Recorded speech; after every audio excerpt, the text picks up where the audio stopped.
our sake. Both thorns and thistles it shall bring forth for us. For out of the ground we were taken, for the dust we are.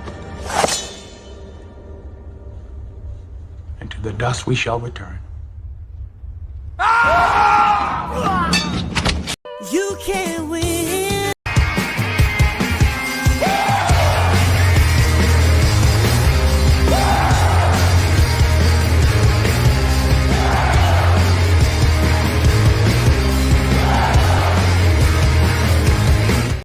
You can't win. You can't break even, and you can't get out of the game. People keep saying things are gonna change, but they look just like they stay the same. You're getting way over your head, and you only got yourself to blame. You can't win, child. Can't break even, can't get out of the game. Yeah. I'm done. I'm done with life, and it's all Jermaine's fault. It's always Jermaine's fault. I'm done. All right, good people. This is gonna be a punch in the clock episode, man. This is nothing real serious. When this kind of ran across my my desk, I said, "Oh, this is kind of obvious one. This will be fun." It's not too heavy. Okay, like last week, some of the stuff was kind of heavy. This is not too heavy. It's obvious, but it's not too heavy, and that they're taught of a lot of people coming at the standpoint of basically hitting the wall and all kinds of stuff, which is obvious. Okay, that's I've talked about this 100 octanes that don't cash out early enough and they wait too long. But this is why I call this pretty girl problems. But we'll get into it. Let's go ahead and welcome some people, and then we'll get into it. Roddy, okay. The Dusty Cloud Engineer checking in. What's going on? Adric's batting second. Gavone batting third. I'm listening and batting cleanup. What's going on? Free agent Triple OG. Laveris. Delquavius. What's happening, man? I'm not the first. What's good? Ilias, what's going on, man? Oh, shout out to my fellow cloud engineers. Oh, we in the house tonight. We in the house, okay? Cloud engineers rock, okay? Just Geo, what's happening? Forever Blessed. Spain Man, Big Mo. Independent, what's happening?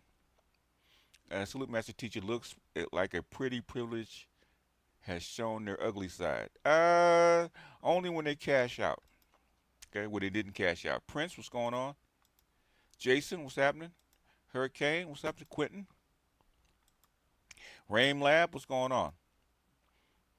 Eddie, what's happening? Michael, what's going on? Very Little, Trail, Mr. Donnie Mack, Upstart, Ignatz, what's going on? What's going on, Maestro? Red Planet, what's happening? Mr. Snazzy, Stringtown Hound, what's happening? Branye, what's going on? Mr. Stu, Carl, Biro, Indigo Flow, Barry, what's happening? Ash of my ash, dust of my dust. Shannon Green, what's going on? Apple Bite, Little Rock, what's going on? Gundam, what's up, man? Prime Main, what's going on? What's going on, Big Trick? Leon, what's happening? Ghetto User, what's happening? Martin Muhammad said, what a day of joy it has been. Oh, excuse me, brothers, I mean joy. Yeah, that is another. Well, that's common, man. I don't know why they even outed her. That happens all the time. Okay. All Star G, what's happening? Detroit 313, Joe's, what's happening? Waffle Weave, JTC, finally made it to the show. Glad to have you here. LAPD SWAT, what's up? KMS, what's going on, man? Happy New Year. Shout out to the Joy. Here we go. To the Joy Fuck Club and all its members. Oh, boy. Hey, Hey. If you have to have a train run on you, okay, it's better to be upper class trains, okay? You don't want to be down in the ghetto doing low class trains, okay? Captain Obvious, what's happening? Afro National, what's going on? The Black Toxic Masculist, what's happening? Really? Oh, it's cold? Okay, well, Texas, man. Texas is weird, man. I mean, you have ice storms and you have blistering heat. J Mar, what's going on? Dayron, what's happening? Top Notch Rocker, what's happening? Is that music or what kind of rocker is it? LAXT, what's happening? Gabar, what's going on? Talking about Joy Taylor, pretty privilege. She didn't cash out, crash out. Yep.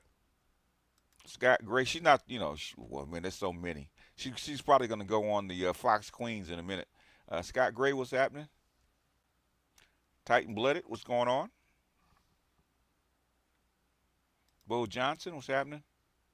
Simeon, what's going on? The Gift, Doctor Thunder. Dr. Thunder, he's been around 100 octanes, man. Dr. Thunder, I don't know why you didn't go that route, Dr. Thunder. You could have gone there. You could have gone that route. How come you didn't go that route? Afro National, what's happening? Big Mo in Detroit 313. I could see Dr. Thunder rocking a Melissa Ford. You know, probably did a time or two in his sojourns. Okay, because he been in them crowds. Anyhow, let's go ahead and get started. I'm sure everybody has actually either seen clips of this or seen it themselves. Okay, what's going on, Inspired Truth? I'm sure everybody has seen this one. Okay, or seen clips of it. This is Melissa Ford's new. I think it's her new. I do believe it's her new channel. Okay, Hot and Bothered with Melissa Ford. Right. So I guess everybody's getting in on the YouTube, social media influencer craze. Okay, that's where the money is. Right. She only. Melissa Ford, if she only, it just started because she only has 32K subscribers. So she's just getting started. So I guess she decided she's gonna cash in. This is where she's gonna cash in on her former stories. Okay, we'll see who she outs. But this is Childless Cat Lady. Okay, this is her. I guess this is her regret video. You reviewed this last. Yes, it's silly, but thing is, if you understand. My engine doesn't require high octane fuel.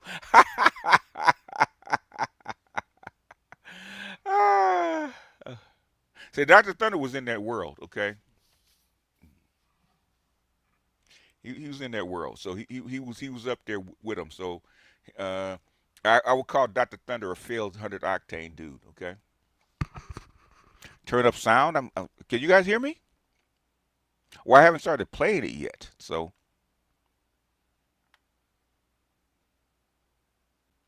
Can you guys hear me fine? I should be loud enough.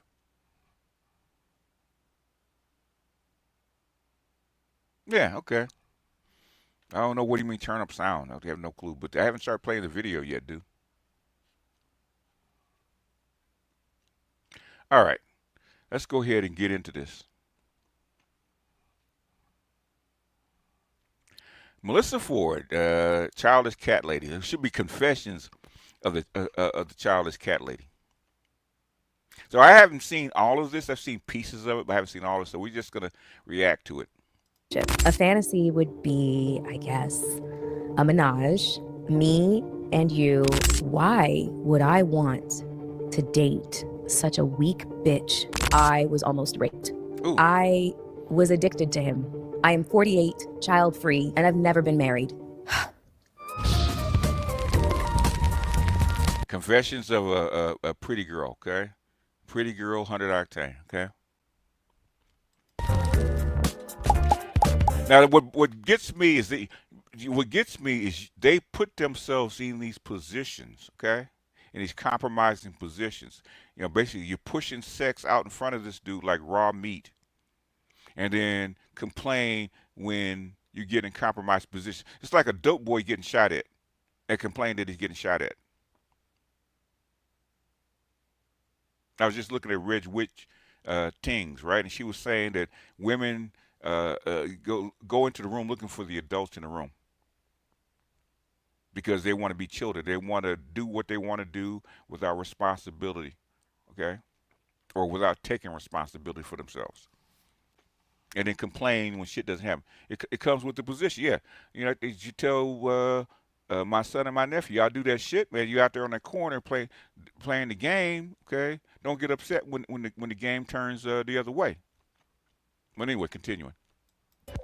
What's up, everybody? Welcome to another episode of Hot and Bothered with Melissa Ford. Thank you so much for joining me. Whether you are commuting to or from work, or you've already gotten home and you are chilling with a glass of wine, or you're settling into your nighttime routine, I want you guys to just settle in and chill out with me because you got to remember, Melissa Ford's heyday was damn near 25 years ago. You know, especially when back in 2005, 2006, when basically what's his name? Tariq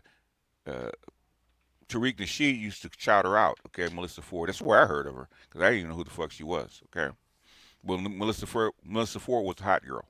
We're going to have a heart-to-heart like we've never had before. So if you guys don't mind, I'm going to pour myself a glass of wine. This is the good stuff. Now, consider this episode a safe space. I really want to have a heart-to-heart about certain lifestyle choices that I've made. We've all seen the most recent political climate as it relates to the election. And it seems like... Yeah, remember Kamala Harris was one of those girls back in the day, okay? If you notice the heels and the skirts and stuff like that, they almost sound the same. Women, we always seem to be the brunt of some kind of attack. And I don't really understand why. But when J.D. Vance said this... saying is that we're effectively run in this country via the Democrats, via our corporate oligarchs, by a bunch of childless cat ladies who are miserable at their own lives and the choices that they've made, and so they want to make the rest of the country miserable too. And it's just a basic fact. You look at Kamala Harris, Pete Buttigieg, AOC, the entire future of the Democrats is controlled by people without children. And how does it make any sense that we've turned our country over to people who don't really have a direct stake in it? At first, I was offended. Yeah, he was. And then when I thought about it, I really just had to laugh. She got our attention. Even bad publicity is good publicity. Yep. Well, the thing is, she gonna spill the tea. But the thing is, I've learned from having a women's channel. If you let them talk long enough, they start revealing who they really are. But the thing is, you have to listen. Okay. Most guys listen to women through a male lens. Okay, through a male filter, and we get mad, and it doesn't make sense. Instead of listening to who they really are, because they'll tell a lot of truth about themselves if you actually listen. She just said it, okay? She got offended by J.D. Vance, okay? Even though she's a childless cat lady. Never been married, childless cat ladies. Honestly, that sounds like a dream come true to me. I don't know, like solitude, my own choices, and animals that love me. Oh my God, somebody, call the cops. This sounds awful. But anyways, I know that I'm not the only one that felt that their life choices were put under attack. So this episode is called... He didn't put your life choice under attack, okay? He never said that, okay? You felt like it. It's because he pointed you out. It's because to be a childless cat lady is supposed to be an anomaly. It's not supposed to be normal. Otherwise, your species, as it's doing right now, will die out. Because I've heard this, like listen to this book called The Love Jones Cohort, where you're in your 40s and 50s and you're childless and you're not married, you're not partnered or any shit like that. That's not normal. And it's repercussions for society to allow it to be normal. They want to be normal. It's not fucking normal, otherwise society will actually die out. But continuing. Yeah, you guys hit that like button. I got four. I knew her picture would bring in people. So y'all hit the like button, man, because we're this is supposed to be a fun episode. But you can learn a lot. I am 48. I am child free, and I've never been married. And guess what? That's okay. I never made it down the aisle, but I have been engaged in the past. I don't want to hear that bullshit. If you were engaged, there has to be a reason that the engagement blew up. Okay? Either it's his fault or your fault. If you accepted it, the thing is, what I don't get.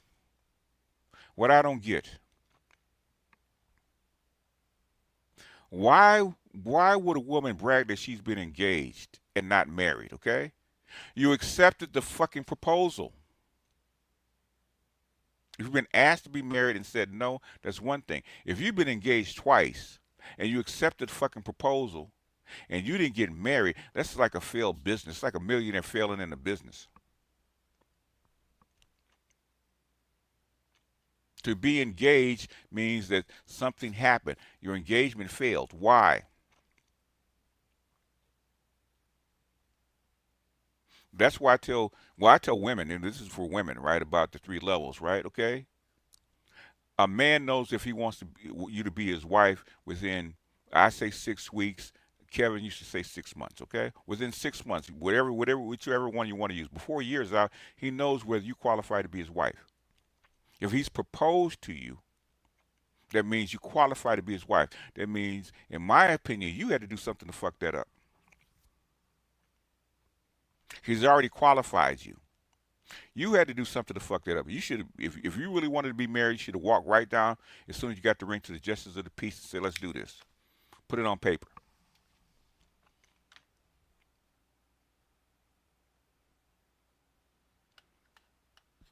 Anyway. How many engagements? I would say 2.5. Let's start with the 0.5 since that was the first one. I was involved with a man who loved me. He was good looking. He was tall. He was charismatic, gregarious. Everybody loved him. 100 octane dude, okay? My mom loved him. My sister loved him. My niece loved him. My But did you love him? That's the problem. friends loved him. Everybody loved him. Except you. But there was something inside of me that just said, this is not perfect. It's the furthest thing from perfect. You didn't love the dude. Just say it. Stop saying he wasn't perfect. You didn't love him. You should have said no. You should have left him right then and there. Perfect. He would say things like, nobody's ever going to love you the way that I love you. And I believed him. I wrestled with this internal sense of guilt. I wrestled with the guilt of honestly wanting to be free, honestly wanting to live my life and to date and to experience other men. And why didn't you date? You know, no. The thing is, I don't say I wanted to be free. How come you wasn't free? Because you couldn't afford to be free. Okay? Stop with the bullshit. to experience other things and other places. She wanted to be a hoe. Okay? Other men date. She wanted to be a hoe. She was a hot girl. Wanted to live my life. I had moved to New York from Toronto, a totally different country, with $25, 2 suitcases, and a one-way ticket. I didn't have permission from my country to leave. I didn't have permission from this country to be here. And I was making things happen for myself at a very, very rapid pace. And so to find myself inside of a relationship that felt so stifling at this very young age and not having the vocabulary to speak up for myself. That's bullshit. That's bullshit. Speak up for yourself. You didn't need vocabulary. All you do is pack your shit and leave. Okay? Teenagers do that crap. It's bullshit.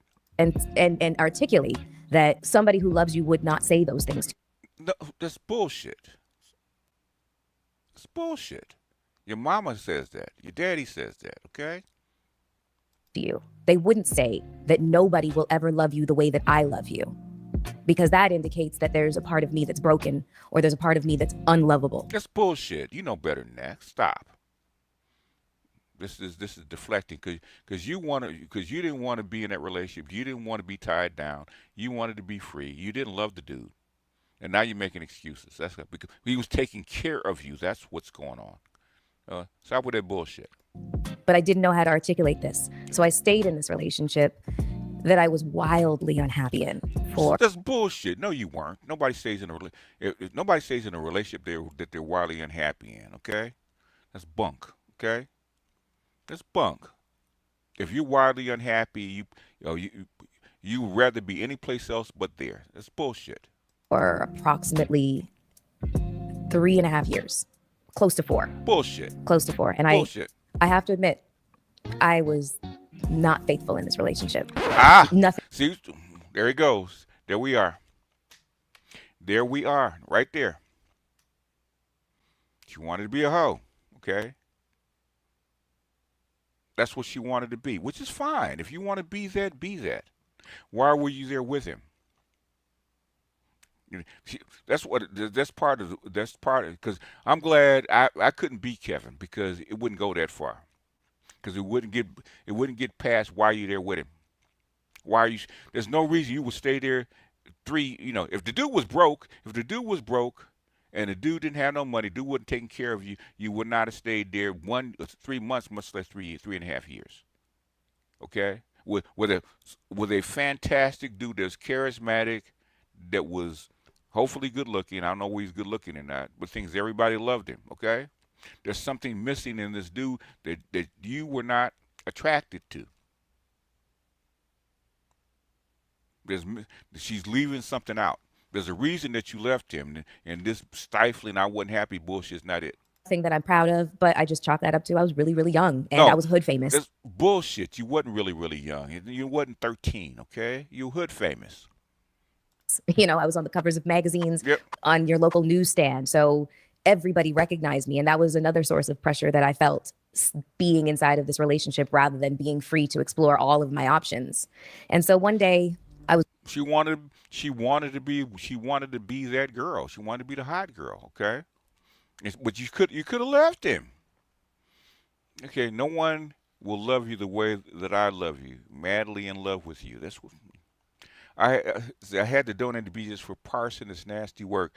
Lesson learned. If she wants to be a 304, do not stop her nor try to convince. No, okay? But she wasn't. The thing is, you know, I have to say, for the past month, I've been going through this guilty pleasure.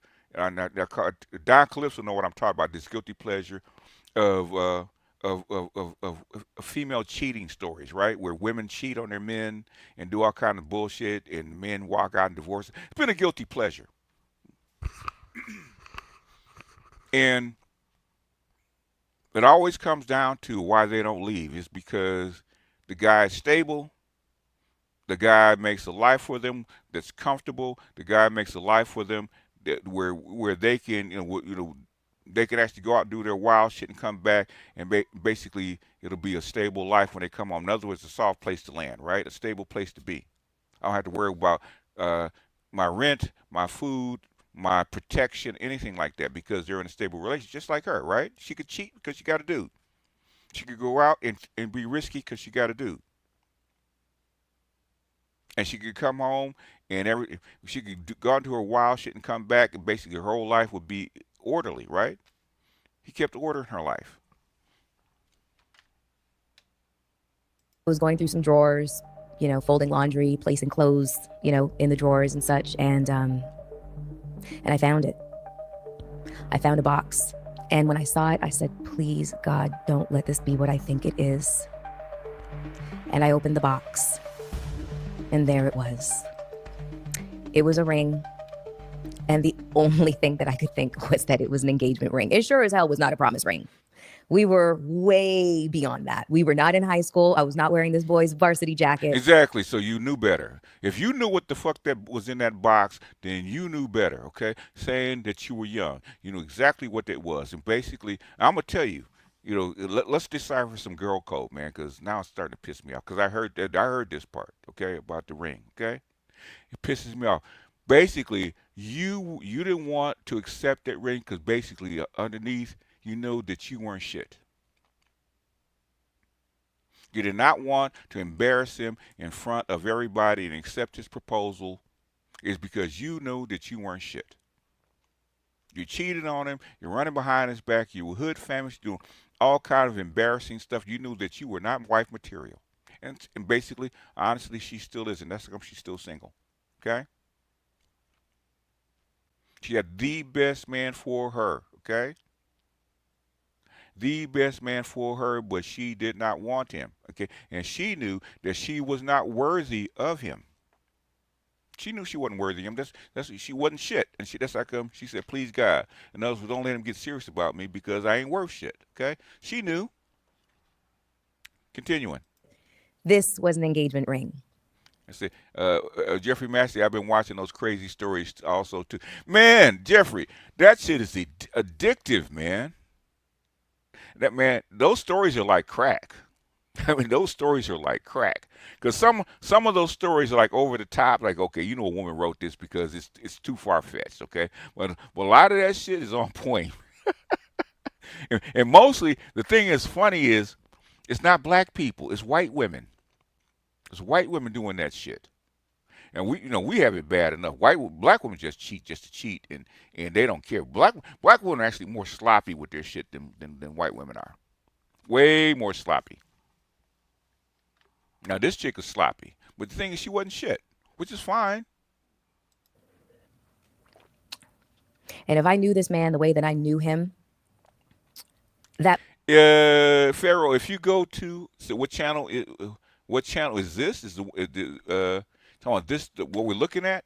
This is Melissa Ford's Hot and Bothered with Melissa Ford. That's what we're looking at right now. If that's what you're talking about. This is her channel. that proposal was going to be very public.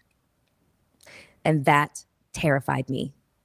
I didn't want to have to say no in front of our friends and family and publicly humiliate him. Yes. He did not deserve that. He did not deserve but that. I also could He didn't deserve that because you wasn't, because I ain't shit. He don't deserve to be embarrassed. Exactly. not see myself saying yes in front of everybody just to save face, and then later on have to break it to him like that, Just like you did with the other two guys.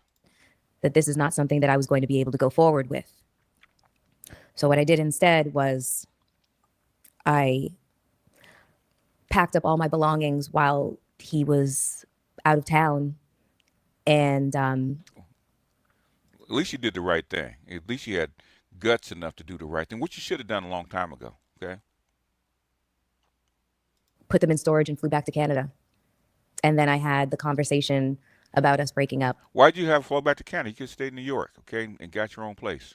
over the phone. I know what you're probably thinking as well. You ain't shit. Yo, Melissa, that's fucked. It is fucked up. You ain't shit. You ain't shit.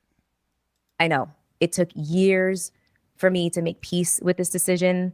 I have self-flagellated over this decision. I have beaten myself up every way to Sunday that you possibly can. I tried to reconcile with him at one point, which was a big mistake. You ain't shit. You should have just admit. The thing is, what you don't want to admit to yourself. That's why she's drinking right now. Every time she goes through this story, she drinks, right? Because she realizes I wasn't shit back then. Well, at least a man will admit that he wasn't shit. Okay? Women don't admit it. You wasn't shit. You should just come out and say it. I wasn't shit real then. That is the 0.5. I had an ugly duckling phase. Shh, don't tell anybody. I destroyed all the pictures, so there's no proof. Before I became a video model and a model, and I was like known as the brain amongst all my friends. You know, so I was studying forensic psychology with a minor in English literature in university. So the fact that I started to become known more for my looks than my brain is kind of ironic. The attention just snowballed, and I started to see that I was able to, you know, make a business out of it. If it didn't make money, it didn't make sense. Society places an enormous amount of pressure on us to check certain boxes. The box of go to school and excel. You've got to pursue a career based on what you went to school for. And you've got to excel and become successful. And you have to have your 3-year, 5-year, 10-year, 15-year, 20-year plan, all while you're in your 20s. Get No, when you're 20s. That's not for everybody. married, get the white picket fence, and have 2.3 kids. Never figured out the point situation when it came to the statistics, because like, what's a third of a kid? But I digress on that. The problem with the boxes is that we never check in with ourselves. It is never, ever, ever our first thought as to, well, what is it that I actually want? I am now, welcoming into my circle a lot of women who checked all those boxes. And for all intents and purposes, a lot of the stuff really actually did not work out. Yes, they ended up with the children, but they ended up in sometimes a loveless, sometimes an abusive, and sometimes a marriage of convenience. Sometimes they didn't even get the marriage. They just got the kids, and they inherited a whole lot of struggle and strife. And it's not to say that their choices are better. Oh, in other words, they're human. Okay? Just like everybody else. They're human. Those are the choices that they made. They didn't check the boxes. They went off the script. or worse than the choices that I made. These are just choices. But for us women, I feel like our choices oftentimes have never really, really belonged to us. And when we have tried to exert our sense of independence, we are shamed for it. At this Everybody's shamed for it. That's the whole thing. It's not just women. If a man is out there and he ain't got kids, he ain't got a wife, that kind of stuff, he's deemed unsuccessful. Come on. point, let me go on to the second engagement. So I'm 28 years old and I have left the previous relationship, the 0.5, and I have met this man who, the minute I saw him, I knew I was going to be with him. He just... Now, she didn't talk. Now, notice one thing. She didn't say that about the first guy. She said everybody else loved the first guy. Notice she never said that she loved the first guy. Notice that. Everybody else loved the first guy, but she didn't. That's why I said, you didn't love this guy, did you? But she wouldn't say that. Anyway, but the first thing was this, the second guy, when I first saw him, I knew I was going to be with him. She was immediately attracted to the second guy. If you let them talk, okay, and don't judge, they'll tell you what you want to know. He just was it. I don't know how to describe it. And the second I heard his voice, I said, I'm going to marry this man. I don't know what it was. Like, he had this Louisiana drawl. It's my favorite Southern accent. I'm going to marry this man, okay? If you're going to marry this man, you fell in love with this man, the man is what you wanted, and he proposed in an engagement, why, how come you didn't make it to the altar? And he was huge, like 6'1", 246 pounds of hulking muscle. He had skin the color of like red clay. He had this thick neck, big round head. He had this crooked tooth that drove me wild. His flaws... Oh, she like hood dudes, okay. Yeah. Flaws were like manna from heaven for me. And I loved his dirty draws, and I could just sleep in his armpit right after he'd played a game of like pickup basketball. That is how much I loved this man. Uh-huh. And our courtship was a whirlwind. He wined and dined me. Mm-hmm. He bought me lovely, lovely gifts. I'd wake up to those baby blue Tiffany boxes just laid on the pillow right next to me. We could go to my favorite store. We might have to go back and find out who these dudes were, because she's not saying who they are.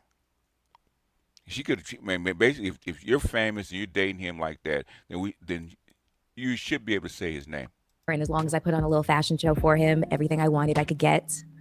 But when I say that the gifts really mattered nothing to me, it was this man. He was the gift to me. That's just a fact. And we were 6 months into our relationship when the first sign of trouble appeared. I was in Denver for All-Star Weekend. And I was... Oh, my God. Oh, no. No. Okay? You engaged to a dude. You with a dude. You're in Denver for All-Star Weekend and in social media. Okay? Oh, shit. Oh, this is going to go left. Working for BET at the time. So I had a lot of responsibilities. I had to make a lot of appearances. I had to interview a lot of people. And a lot of those people were athletes. And he was back home. And I did not know that he was jealous. It didn't even cross my mind. And so when I got home after an event and I was perturbed by, an interaction with a strange man at a party that I had been at. He'd said something vile to me and it hurt my feelings. And all I wanted was to be comforted. And so I went back to my hotel room and I called my boyfriend and I just asked him to just tell me that he thought that I was beautiful and that he loved me. Mm-hmm. And he didn't do that. Mm-hmm. He just pressured me to tell him what happened. Why are you asking me to do this? And so I told him what happened and he responded by saying, Should have been there. why would I want to date such a weak bitch that would be that offended by what some strange guy has to say to her? Oh my. There's just no way that he just said that to me. Oh, I'm sorry. oh my, oh my. What's up, BGS? Melissa Ford is self-absorbed. She loves herself. Great video with Jaguar Wright. That last hour was a masterclass in elder info transfer. Okay, okay. Glad you appreciate it. Sorry, what? And he said, you heard me. Ooh. And I said, I'm really confused right now. And he was You dating a hood dude, okay? like, I'm sure you are. I felt like I was talking to a stranger.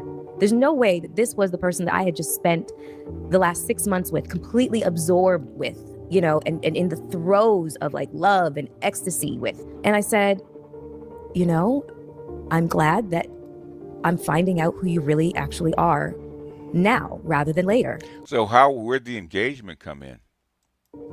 He said, yeah, I'm sure you are. Click. And hung up the phone on me. Oh. I cried myself to sleep that night. Oh.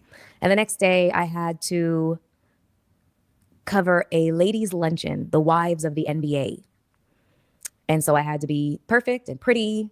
And I had to act like the man of my dreams had not just told me to basically go F myself. And so while I was getting ready, a large bouquet of flowers was delivered. My makeup artist said, Mel, you should read the card. And it said, you are beautiful to me and I love you. And I'm sorry. And then his name.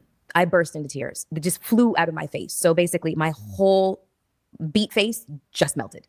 And I called him and I said, I received your flowers. And he said, I am so sorry. And I told him, I'm going to forgive you because I love you. But you can't ever speak to me like that ever again. He's like, I promise I won't. So whenever people wonder, how do people end up in abusive relationships and why do you stay? The reason... Okay. The thing is, you got the kind of dude that you wanted, okay? Women think that bears and lions do not bite.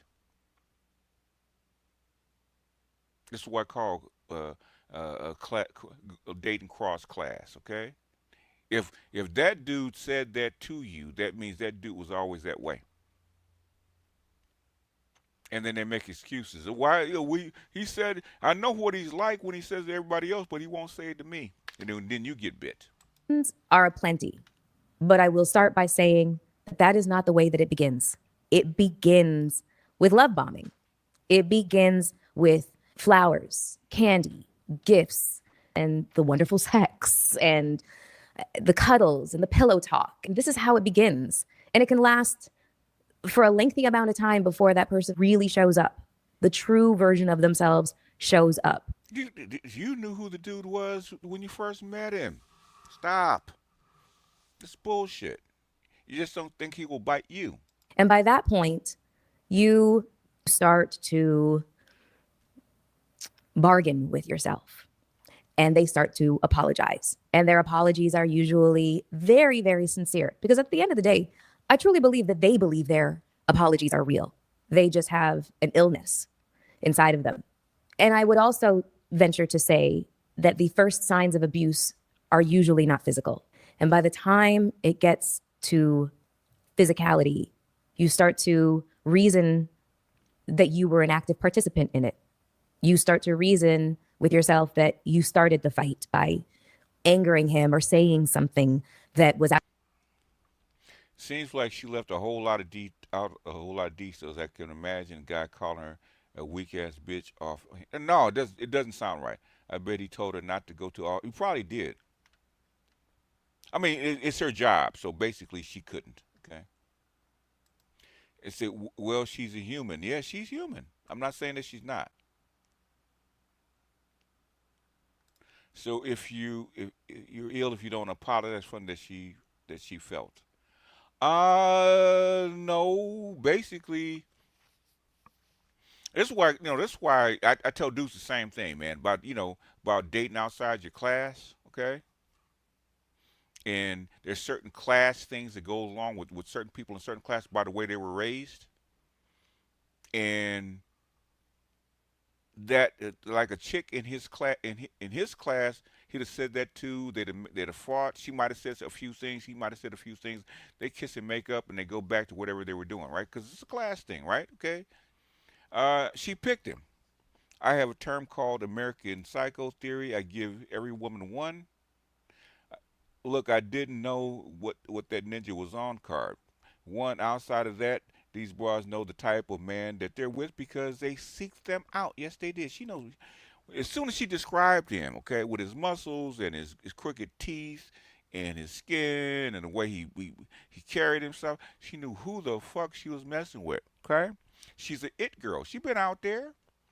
Say that you didn't know who this dude was is bullshit. Okay, but you expect him to be different. Continuing.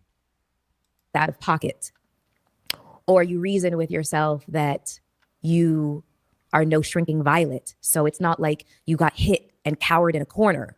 You fought back. These are the things that you reason and bargain with yourself that allow you to stay in this level of toxic relationship. Now you're getting, okay, that's bullshit. The only reason you stay is because you're getting something out of it. Just like the dude that stays with a crazy chick that scratches up his car and knocks on his door is because the sex is good. You stay is because he spoiled you. Okay, you're enamored by him, physically, emotionally, all that kind of stuff. He blows your back out. So everything that you want out of that dude. But the thing is, you don't like the downside.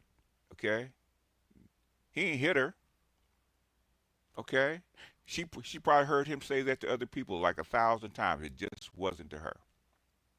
You didn't pick the kind of dude that told you that you were beautiful and he shouldn't have said that to you. Was the dude that you left, the dude that you saw the ring in the drawer and you jumped up and you flew to Canada, okay? Because you're a piece of shit. And so when you come down back into the States, you find a dude that matches your energy, okay? That matches your energy, okay? You think, oh, I'm in love. And he's not gonna do the same kind of crap that I pull. Guess what happens? Yeah, she wanted to be a bad boy that would be good to her and her only. Yep, it didn't pan. It never does. Okay. I need to have her on her show. She ain't gonna come on my show. Example: I didn't know Traptavius Twitchy Finger was in the streets. I said, bitch, this occupation is in his goddamn name. Oh, my goodness. Anyway, I mean, everybody got a reputation, man. People know how people are. And so as much as I would love to say that that was the last time that he spoke to me in that way, and that was the last time that I received it, that would not be the truth. Mel ain't got nothing to do. There's attractive men all over the planet, especially at her level. Okay, it's bullshit. But conventionally, he wouldn't be conventionally handsome. Okay, she has flaws. Okay, that's bullshit. Truth. We were together for another year and a half, and I accepted his marriage proposal. Oh, you did? And a Why? lot of you would probably be asking, why would you do that? Yes. Why would you accept the marriage proposal of this man that was so abusive towards you and unfaithful towards you and unfaithful towards you? Okay, because listen to what she said about her previous engagement with the previous dude, right? She was abusive. She was unfaithful to the man she was with, right? Okay, they match energy. She found herself. That's why she wanted to marry him. Do women love these paradoxes in men? Toothless tigers, pit bulls that don't bite. Why do you believe this? No, because they're the same people. They're not different. Inside, she's just like that dude, right? Okay, the good dude, the nice dude, the dude who worship her, the dude that told her nobody would ever love you like I did it. Everybody loved, okay? She didn't love that dude because that's not who she was. The dude, the second dude, is who she is. Even though they don't look like you by the verbiage in class, you wouldn't think they're the same people. They're the same people. That's why. It's like people buy pit bulls and get shocked when they turn and attack them. It's what they do. Well, because you have to know because you like pit bulls, and inside you're a pit bull. Oh, was she? She just okay. Go back and she just told she wasn't faithful in her first relationship. She was a hot girl. She was it. She wanted to be on the scene. She wanted to date around. She wanted to fuck around. She did all that shit. Okay, that's what she wanted to be. That's why she picked this dude.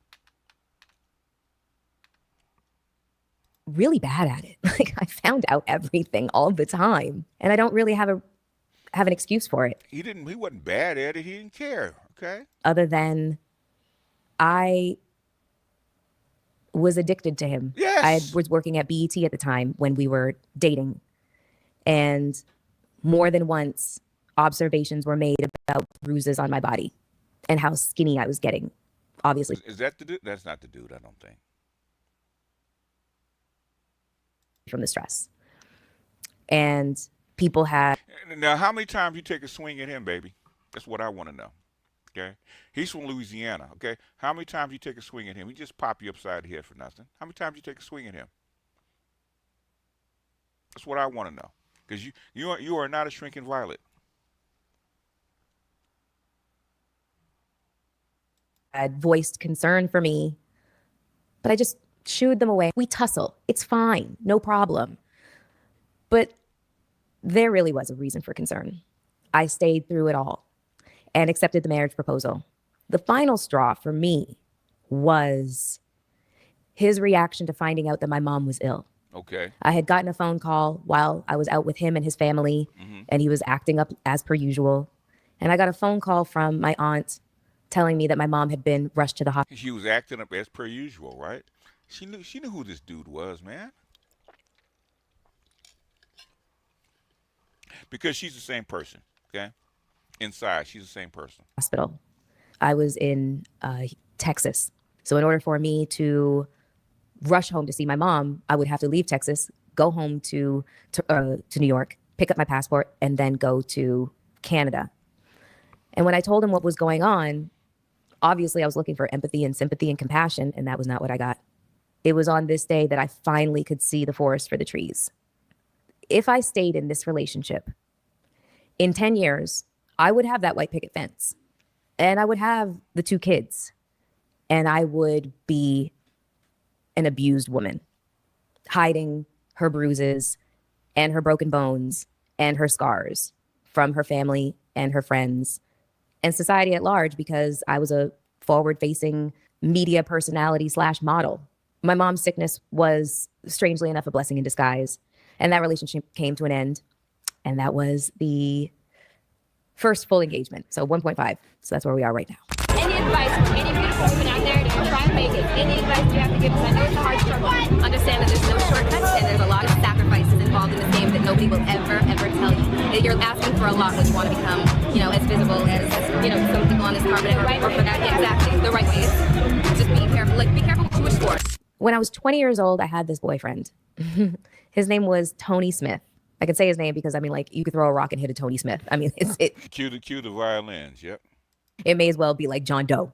He was from Greensboro, North Carolina. And he had come up to Toronto. What is it about these Southern dudes that she loves so much? I'm curious. I said, a quote I heard a while back, women look for their mirror while men look for their missing puzzle piece. Very true. They do. And okay, this is it's really strange, right? Okay. There's an inner what do you call animus, right? The inner male inside them, right? That women have that they can't express on the outside world because they don't have the body to do it, right? So they look for a man that does that shit because that's really the man that they really want to be. But they can't do it, so they get a man that will actually represent the kind of man that she would, if she was a man, how she would be. Now, the dude that she was going to marry, that's the kind of dude she would have been if she had been able to be a man. She could have actually gained. I think she's like 5'3". If she was able to gain like 8 or 9 inches, 8 or 9 inches, and basically she could be 240 pounds and physical like that dude, she'd have been the same kind of guy. It's called a Southern swag. What I'm saying is, and Southern women don't always like Southern swag. But you're from Toronto, okay? And you're a global entity, okay? Why these Southern men? Okay, I'm just curious. Toronto to play for the Toronto Argos, which is a football team in the Canadian Football League. See, and he had played in the National Football League, the NFL, for many years. And a lot of NFL players, when they're not ready to hang up their cleats, and not ready to kind of be put out to pasture, they'll come to the CFL. And so I met Tony at this festival called Caravana in Toronto. He was so beautiful. My God, instant attraction, obviously. And we started dating. We genuinely liked each other.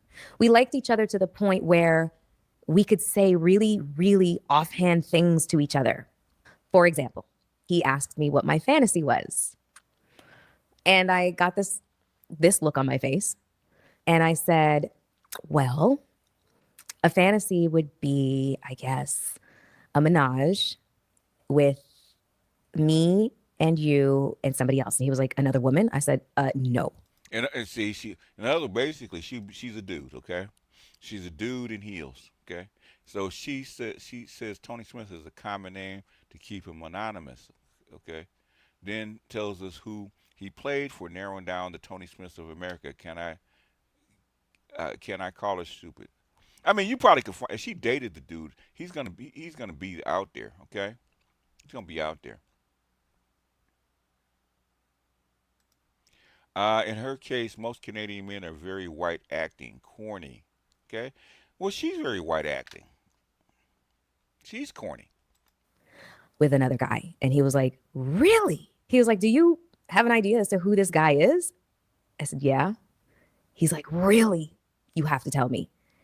I said, "It's your best friend." And what did I tell you? Okay, inside she's just like him. That's how come she couldn't marry the first dude, because this is who she really is. She ain't shit. I told you she wasn't shit. Expected him to maybe slap me, I don't know what, but he threw his head back and roared with laughter. And I was like, wow, that was not the response I was expecting. And yeah, because you ain't shit. She's a decent case study of an underdeveloped animus, lack of boundaries, emotionally underdeveloped, emotionally underdeveloped, seeking validation from compromised men. They're not compromised, okay? I see this all the time. But say she's like the rich chick from the hills, going down into the hood and getting a drug dealer. Is moving weight. Okay, because that's who they really want to be. I haven't dated dudes like her, chicks like her, but I dated chicks that were similar. Really pretty, could have had different kind of guy, different kind of dudes if they wanted to.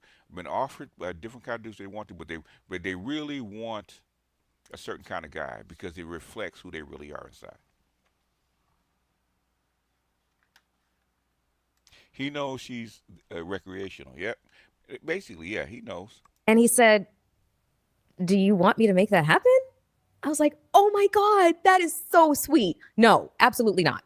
It is just a fantasy. It is meant to stay there. But just the fact that you are open to it, and don't make me feel shame for feeling this way. He was like, "Why would I make you feel that way?"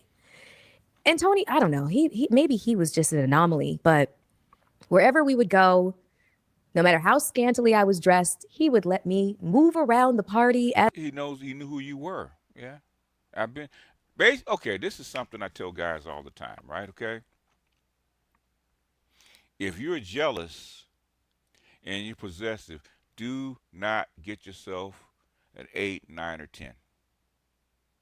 Okay, if you can't handle it, do not get yourself an 8, 9, or 10 because otherwise, unless you're willing to either want to do one or two things, have it closed up in the house, or you're gonna have to learn how to really fight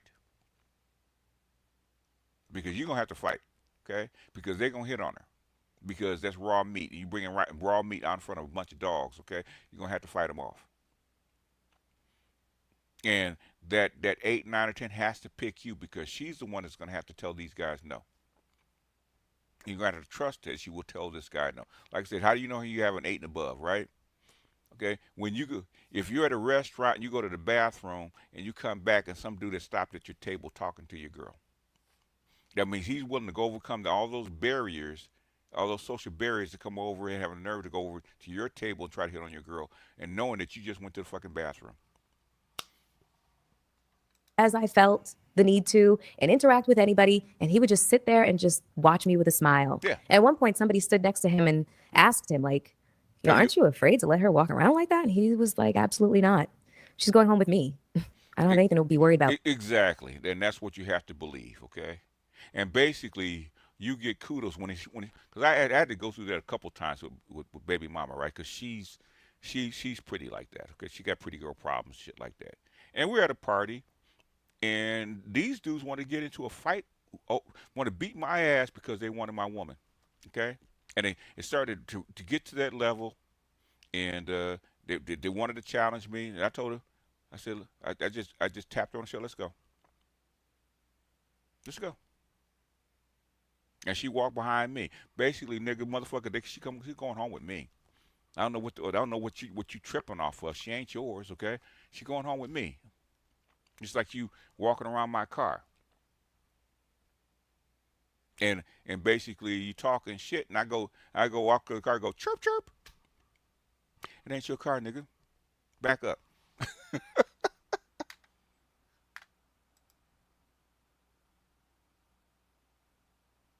All right, Mel, don't start shit in my chat, okay?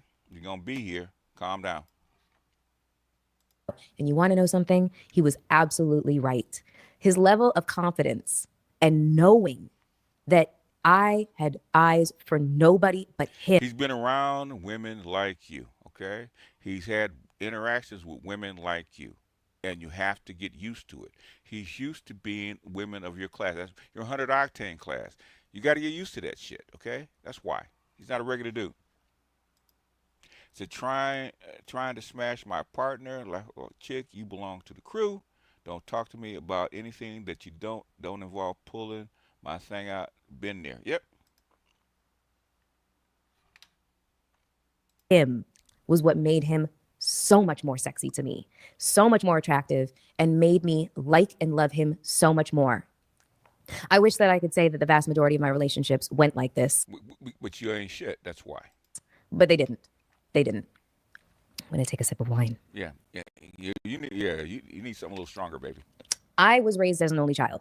My father was a Rolling Stone, and I am the youngest of 11. Oh, here we go. But I am my mother's only child, and I was raised in a two-parent household, just me on my own. I used to wish constantly for a brother and a sister or a twin. It was around 6 when I figured out the twin thing was not going to happen. But I really wanted a brother or a sister because I was lonely. And I was smack in the middle of a very tumultuous marriage. And some of my earliest memories as a child are of my parents arguing. Tragic mulatto. You cannot make this shit up. She a tragic mulatto, man. Tragic mulatto. And physically fighting each other. At one point, I was 5, and I got in the middle of my parents physically fighting each other. My mom was holding a glass pitcher above her head and was prepared to smash it on my dad's head. And yeah, I want to say that this was in defense of herself. This was her protecting herself. Bullshit. So, needless to say, no bullshit. No, it wasn't protecting her.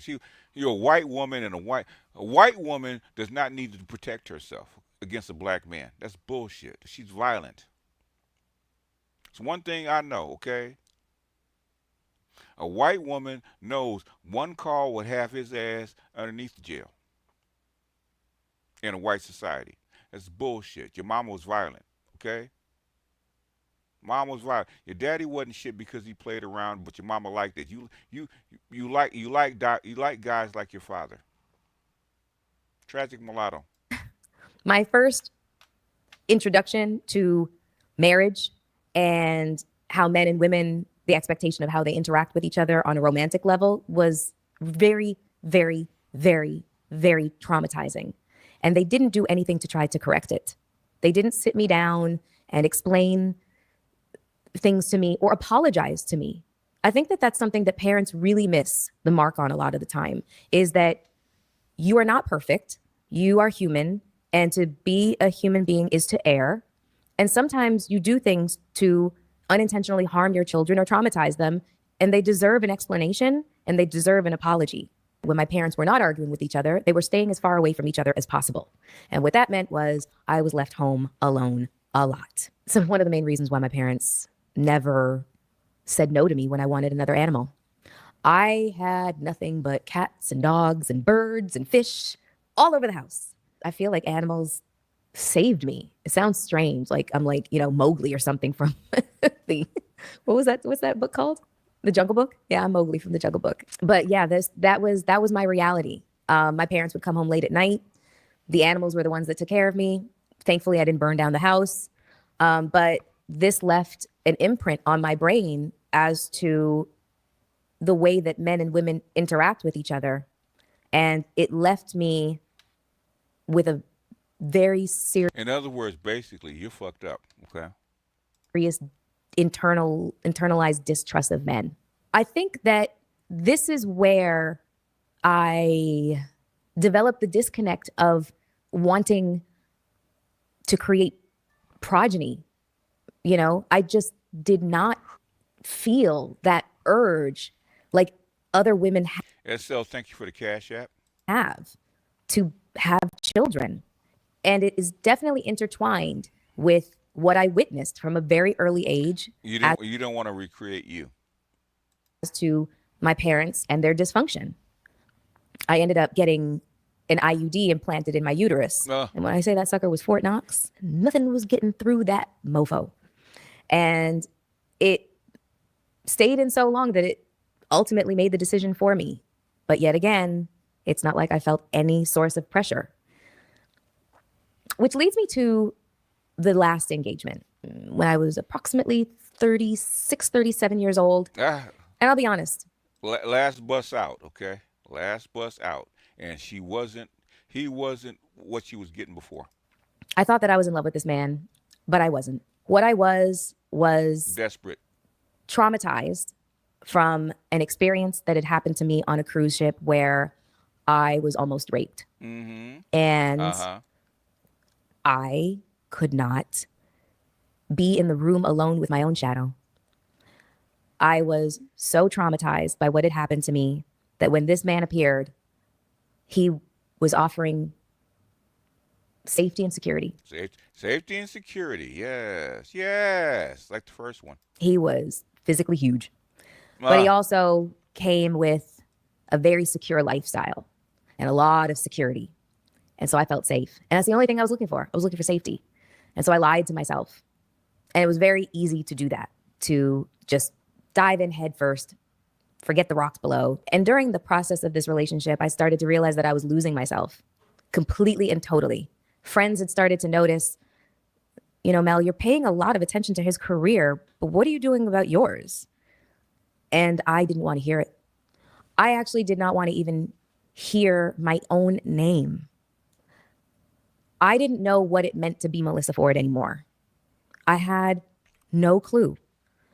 The sound of my own name gave me goosebumps, and not in the best Did she say anything about therapy? Has she said anything about therapy yet? way. I was having a massive identity crisis. And so when he proposed, he didn't even get the full words out before I said yes, because I was running from myself. I was running from my truth. I was running from the healing journey that was on the horizon, I was running and I was trying to put the blinders on. But there was always that like internal sense of that steel core of resilience and tenacity inside of me that said, Melissa, this is not your truth. This is not your path. This is not it. And as scary as it was to keep trying to align myself with my internal compass, obviously, you know, you make all these decisions, but it's got to bring you back pointing due north, which leads me to where I am now, 48, child-free, and never been married. And honestly, with zero regrets. Did you ever decide to freeze your eggs? Yeah, the freezing eggs conversation came up around mid-30s amongst myself and my girlfriends. It became something that just was a very trendy conversation to have. But it's a good thing, you know. I would say this. I'm glad she didn't get married. I'm glad she didn't have kids because she'd have fucked it all up, okay?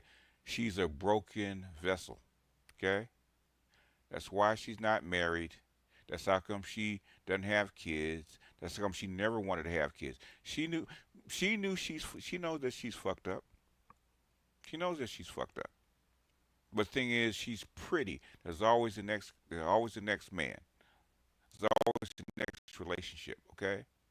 And she banks on that. Pretty girl problems, but things she's a broken vessel. And she's skating around it. Because she's trying to be the hero of her own narrative, right? Basically, I'm a tragic victim of my circumstances. No, you're not. You're fucked up. Anyhow, let me go a few more minutes and then we're gonna get out of here. I gotta go do some homework. if you know anything about freezing eggs, first of all, it's extraordinarily cost prohibitive. I was in the entertainment industry, and this is the way the entertainment industry goes. Feast, famine, feast, famine, feast, famine. Sometimes you're living high on the hog, and other times you are eating Ritz crackers and eating out of cans of tuna. A lot of times it's freelance work. You don't know when your next paycheck is going to come. And sometimes you will go a whole year without a job and you are fighting to make ends meet and stretching $10,000 to last over the course of 6 months to a year. So freezing your eggs was a luxury. And now what we know about egg freezing is that it's not a guarantee that any one of them is going to be viable, or that even when they're implanted in your uterus, that they're going to, that it's going to take. So it really is a crapshoot. And it's also an extraordinarily painful process. When I said that God is not a woman, I mean it, because there is no way that a woman would put us through everything that we have to go through just to manifest our so-called fairy tales, or our fairy tale. It ain't supposed to be a fairy tale, sweetie. That's why. Fairy tales are fairy tales for a reason. Ending. The choices that I ended up not making, pursuit of marriage and kids and that sort of thing, it wouldn't have cost me anything by way of, disapproval of family. My mother was raised Catholic. She was a day girl in a convent. Her parents were from the Eastern European bloc. She lived in Europe until she was 15 years old when her family immigrated to Canada, and her mother died shortly after they had immigrated. My mother was 15, almost 16 years old. And my mother ended up meeting my godmother in the same high school, in the same grade as I met my best friend, but 30 years apart, which is so cute and so funny. And when they met, they're both from the old country and they'd both been raised Catholic. They both said to each other, let's make a pact. If we ever have female children, we're not going to raise them Catholic. There's something about Catholicism that makes women feel like they're second-class citizens. Like they are there for that marriage is a sacrament, and it's a holy sacrament, and you are there to obey your husband without any, consideration. You never wanted to be married, sweetie. You never wanted to be married. That's the problem. But now it's starting to come out. You never wanted to be married.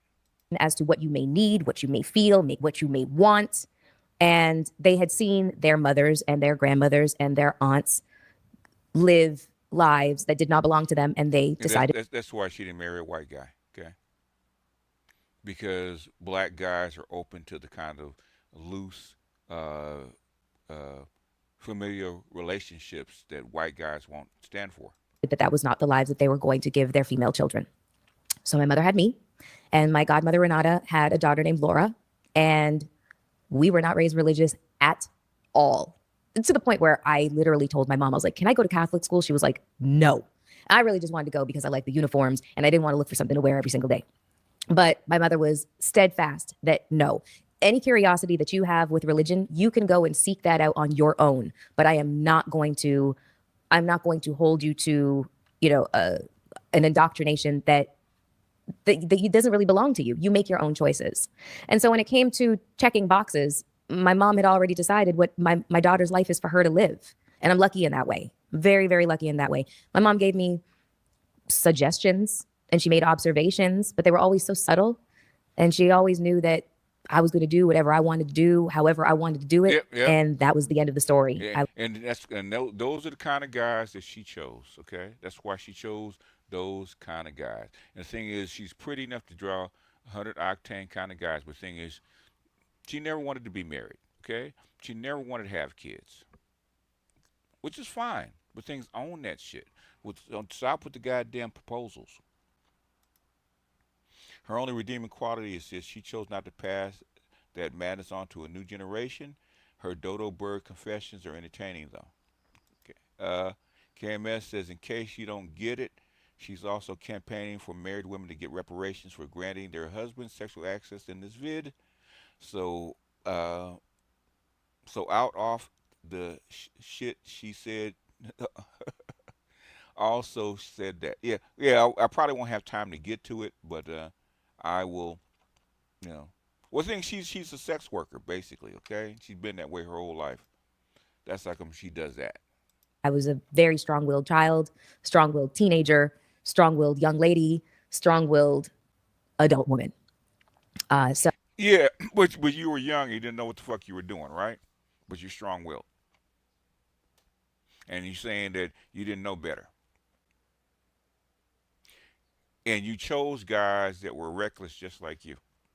Because you didn't want a conventional life and a conventional marriage and a conventional setup, right? So you chose. So the guy that was that way, that was successful, that was steady, that wanted to marry you, and everybody loved him except you, is because that's not who you were. And that's not what you wanted. So saying that you're a cat lady, you're a dude, okay? You're a dude in a dress. And you want to live reckless like a dude, but you want to blame all that shit on them. All this shit was blamed on them, okay? And saying, I'm in therapy because I was fucked up. But the thing is, with your parents and them going through that kind of violence and stuff like that, and a mixed marriage on top of that, and she's from Eastern Europe, that's how come you fucked up, baby. Okay? And you haven't come to terms with it. So I was never subject to those checked boxes, but I found myself in conversation over the years with many, many women that felt that pressure. And when it comes to those checked boxes, as it relates to marriage, I'm not sure if the vast majority of us go looking for these as factors in why we choose somebody. I think a lot of the times, as long as he's a good provider, that's the biggest check mark. Does he look good? Is he presentable? Do we have... In other words, can he give me a safe and secure life? Okay, that's what marriage is for, okay? All the other bullshit doesn't matter. Have some things in common? Does he plan on being a good provider? Do we both want kids? In other words... Do we both want to get married? These are the things that people ask themselves, and this is what helps them make their decision. But they find out years into the marriage that it takes so much more to make a marriage successful than just those things. One of the main things that No, it doesn't. No, not to make it successful. No, it doesn't. That's all it really takes, okay? And you being able to be happy with it. Because they've been doing it for centuries. To be happy with it. That's why it works. Otherwise, don't get married. Nobody makes you get married. I think is missing from a lot of people deciding on getting married is how much of a friendship have you built with this person? Because like outlasts love 1,000% of the time. Bullshit, okay? Not even about love. Duty, okay? How come they just can't be old hoes? Because they don't want the stigma. That's why.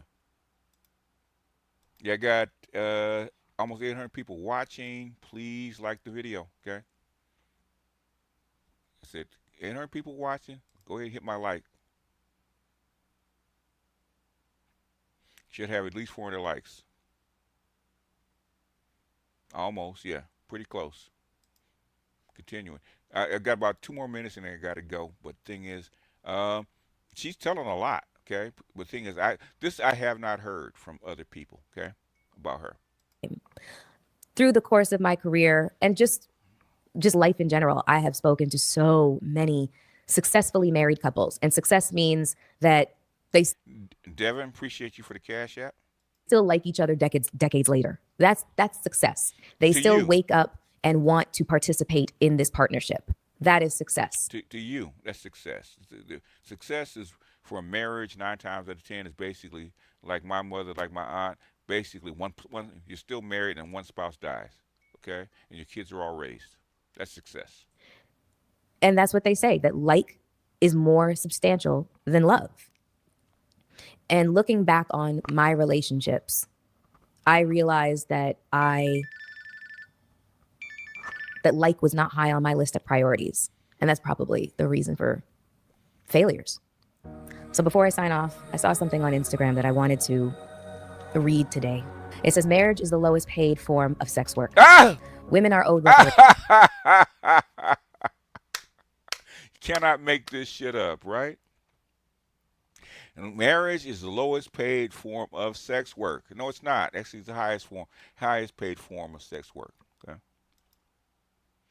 Tuition support your scholars, support black men media. Said Kata Combs says, sad, but I believe black millennials will be the looniest generation to date. Gen Z is a gray area. Gen Alpha might have a chance. Wait till you get to the end of the episode. She pulls up wild quotes. Yeah, I'm seeing it. Okay. But this is what black women actually believe. Marriage is the lowest paid form of sex work. They're all hoes. Okay. Women are owed reparations. The people we lay with are the people who are most likely to kill us, which sounds really dark, but that's reality. We don't marry. Okay. Don't marry. Basically, if you want to charge men for marriage or sex work, say so. Okay. If you want to be hoes, be hoes. Okay. Stop that shit. reparations. The people we lay with are the people who are most likely to kill us, which sounds really dark, but that's the reality we're living in. The reality is women have lost their lives in pursuit of men. Women have lost their futures in pursuit of love. I think we all need to really sit down and ask ourselves as individuals, what does love actually mean for me? And what in my life resembles that? Does the man that I've chosen resemble that love that I want and deserve? The traditional idea of love is damaging for women because it involves us being self-sacrificial in order to prove our That's bullshit. No, it doesn't. Okay? No, it doesn't. worth. Men need to learn to find sustenance, entertainment, and sexual gratification outside of women because we don't owe men. Men do that all the time. Men have hobbies. They have sports. They got books. They got friend groups. They got PS5. They have a whole bunch of shit. Okay?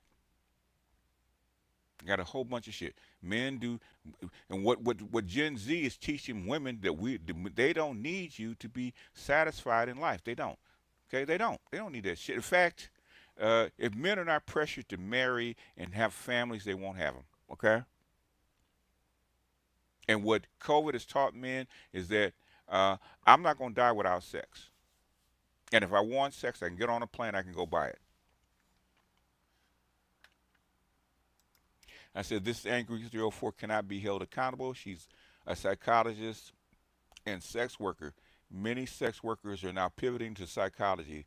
Can't help any man while using, hating, and destroying men. Bet her mom started that fight, she told. Yeah, she picked up she had to break her up because mom was trying to kill that man because he cheated, probably. I think black women are determined to go extinct. Black women are so fucked up, they don't even know that they're fucked up. That's the problem.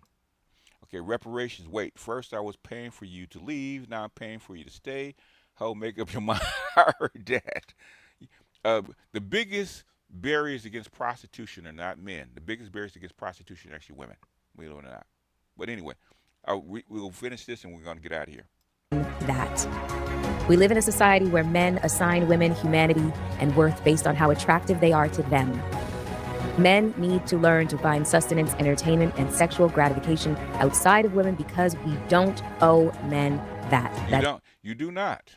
You do not. You don't owe shit. Okay? And we don't owe you anything. Deserved a repeat. Thank you so much for joining me on this. In other words, basically, we don't, but we got to remember, it goes both ways, okay? We don't owe you anything either. In fact, Rollo Tomasi said the same thing, right? He was saying that men don't owe women anything, okay? It's a transaction, okay? It's a give and take. Now, if you want to be on this single shit, and baby, you cashed in your sex and your body for money, okay? You cashed that in for money. And then you slap men in the face of something that you just cashed in on. And you picked these guys out because they had a swag, they had a certain money, they had a certain position. That's why you picked them out. But it doesn't go the opposite way. But if women want to go on the 4B movement and whatever they want to do, go on, by all means, please go do it, because men will adapt. They always do. Chinese and Korean men did. What did they do? They just went and found other women and paid them. You know, here, bitch. Here's some money. Take me, or take this. Anyhow, y'all, let me get out of here, man. I thought this was fun. This is me punching the clock, but now it's time for me to punch out. I gotta go do some homework real quick, and I will talk to you guys later. Okay? So, peace out.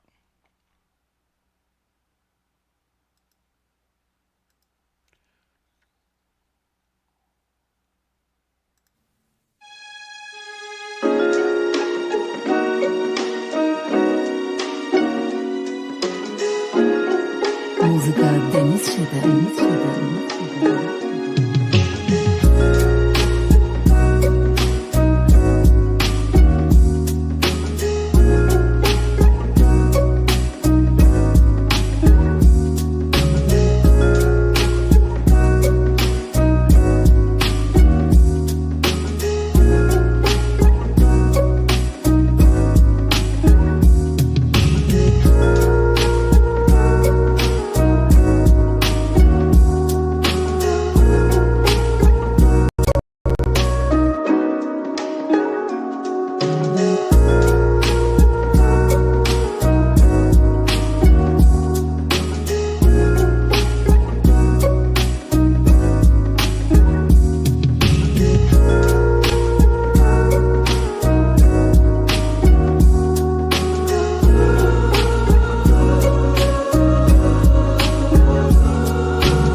Jay Cleveland, she's not smart enough to be a courtesan. Courtesans are not broken people, okay? She's not a courtesan. She's not smart enough to be a courtesan. Courtesans are very logical, very conservative people, okay? She's broken, okay? She can't be a courtesan.